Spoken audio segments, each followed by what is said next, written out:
कुछ दिनों के बाद में अंडोदीप के रहने वाले कुछ विदेशी लोग तेतीस सागर पार करके और दक्षिण गोंडवाना की धरती में आ गए।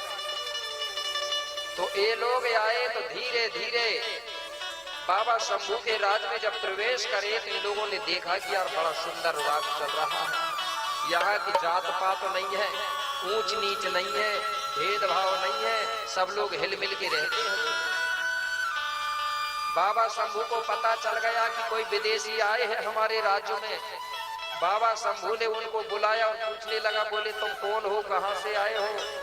वो कहने लगे, बाबा हम अंगारा लैंड के रहने वाले लोग हैं, हमारे यहाँ कुछ नहीं है, इसलिए हम पलने के लिए तुम्हारी धरती में आए हैं, इसलिए हमको आदेश दे दो, हम तुम्हारी धरती में धंधा व्यापार करेंगे और अपना जीवन यापन करेंगे। बाबा शंभू कहने लगा, ठीक है, बोले कोई बात नहीं, रह जाओ, बोले लेकिन उपद्रव मत करना, ऊधम मत करना मेरे राज्य में। बोले नहीं करेंगे महाराज। धीरे धीरे उन विदेशियों ने क्या किया, मन ही मन में वो सोचने लगे कि बोले बाबा शंभू का राज बहुत अच्छा है, बाबा शंभू से राज छीन लेना चाहिए। लेकिन कैसे छीने? अगर लड़ाई करेंगे तो बाबा शंभू से तो हम जीत नहीं पाएंगे। अभी बोले ठीक है, बाद में देखते हैं। एक दिन अचानक जो विदेशियों का साथ का एक आदमी था वो अचानक खत्म हो गया। उन्होंने कहा कि एक काम करो, बोले बाबा शंभू से पूछते हैं। बोले पहले उनसे पूछ लें, बोले बिना अनुमति के हम कुछ नहीं कर सकते। शंभू के पास गए और बाबा शंभू से कहने लगे, बोले बाबा हमारा एक साथी खत्म हो गया है, उसको दफनाने के लिए बोले आप 4-5 फीट थोड़ी सी जमीन दे दो। बाबा शंभू से जमीन मांगते हैं दफनाने के लिए। बाबा शंभू कहने लगा, तुम पलने के लिए आए हो, मैं जमीन नहीं दे सकता, क्योंकि अगर जमीन दूंगा तो तुम लोग अपने आदमियों को दफना के गोंडवाना की धरती को कब्जा कर लोगे, इसलिए मैं नहीं देता। उस मुर्दा को वहीं पहुंचा दो, बोले तुम जहां से लाए हो वहीं बोलो। तुम सिर्फ पल सकते हो, धंधा व्यापार कर सकते हो, लेकिन हमारी धरती को कब्जा नहीं कर सकते। बोले हाथ जोड़ने लगे विदेशी, बोले बाबा अगर उस मुर्दा को उधर पहुंचाएंगे, बहुत दूर है, मुर्दा खराब हो जाएगा, इसलिए अगर कोई उपाय हो तो दूसरा उपाय बता दो। बोले एक उपाय है, अगर मानोगे तो बताऊंगा। बोले क्या? बोले जंगल से लकड़ी कंडा इकट्ठा करो और लकड़ी के ऊपर उस मुर्दा को रख दो और जला दो, और जलाने के बाद जो राख है और जो हड्डी है उसको भी उठा के हमारी जमीन खाली कर देना। बोले उसको नदी में बहाया। बोले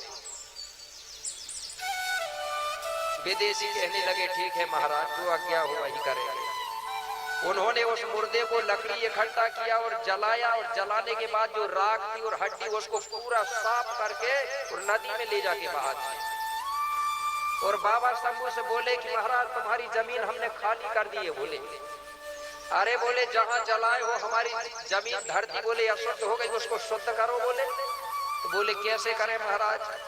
बोले जिस जगह में जलाए हो ना वहां बोले थोड़ा सा अनाज डाल देना, नमक डाल देना, और एक गाय को ले जाना, वो गाय बोले वहां जाएगी, बोले उस नमक और अनाज को खाएगी, तो उसको जो जीव है बोले वो जमीन पर लगेगी, बोले तो जमीन चाटेगी, बोले गाय, तो हमारी धरती शुद्ध हो जाएगी।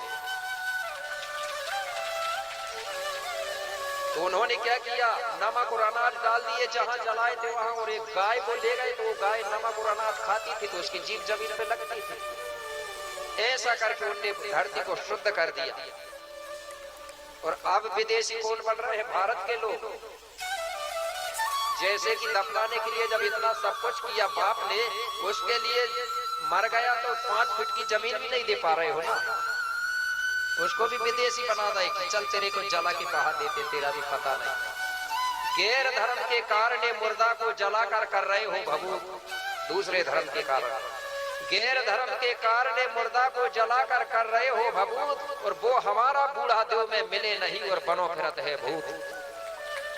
जला दोगे तो बूढ़ा देव में नहीं मिलेगा, नहीं मिलेगा ना। जब भी ये धरती का प्रलय होता है ना, लगभग ये धरती का प्रलय 27 बार हुआ है, जिसको हमारे लोग बोलते थे कलडुग।